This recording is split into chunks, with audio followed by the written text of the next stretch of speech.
Hey everyone, my name is Alyssa with the Walla Walla YMCA Child Development Department, and today I'm going to be sharing with you all one of my favorite watercolor painting tricks. So the materials that you're going to need are a sturdy paper like watercolor or mixed media paper. It works best to soak in all the pigment from the paint. The thinner the paper, the soggier it's going to get. You will also need salt. Now I found it works with pretty much any kind of salt. I just have table salt here. I think the thicker the crystal that the salt is, such as Himalayan salt, it'll soak up more of the pigment, which you'll see. It creates a really cool effect. And then obviously watercolor paints. I got this pretty neat set off Amazon for pretty cheap, but any watercolor paint will do. It doesn't have to be fancy. And some water to clean your brushes in. I've started off with a pretty basic sketch of where I'm going to put my paints, like some lemons and oranges and such, and some leaves. But you can start with whatever you'd like.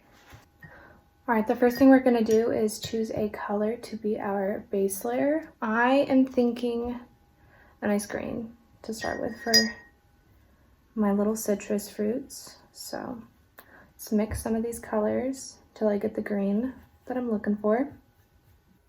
Now what you're going to want to do is spread a nice even coat of the base color that you've chosen across the entire page. Watercolor dries pretty quickly, which isn't a problem because you can always add more water and reactivate the paint. But for us to add the salt to get the effect, it's going to need to be fresh paint on the page. So working quickly, coat the entire paper, and then we will sprinkle some of our salt on top. Again, the thicker the granules of salt, the more it's going to soak up the paint. So since I'm using table salt, I'm going to add quite a bit all around the entire page. You can already see it starting to activate with the paint a little bit.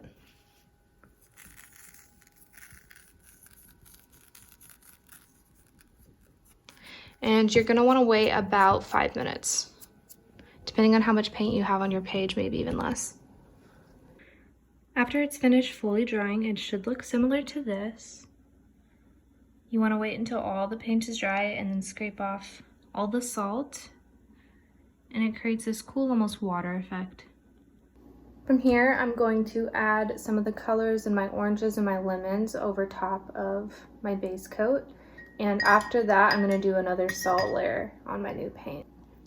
All right, I've added some more colors and paint onto it and let the salt dry again. Wipe it all off, and we're left with something like this now. Adds lots of texture and color and dimensions to the picture. You want to be careful about not re-wetting the parts of the paper where we had the salt mess with the pigments before. If you were to add water all to this green part again, it would blend it all into one solid color instead of getting these cool splotchy effects. So only adding water and paint back to places that you're fine with either blending or creating a new texture. It's also really handy to have a nice little paper towel off to the side for either sopping up extra paint. You can even take away colors when it's still wet before it sets into the paper and you can start again. And just cleaning your brushes. I am just going to add detail to the orange slices now, paint in some of the leaves, and I will show you when it's done. All right, here's my final painting.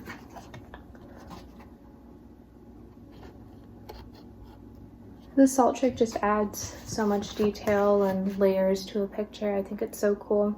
And watercolor is a medium that I think really young kids as well as older kids and parents can do together. It's super forgiving, and you can always add color and take away water and start over. It's one of my favorite ways to paint. If you do this, I hope to see lots of pictures of what you guys make as well. And I hope you have a great day. Thanks for watching.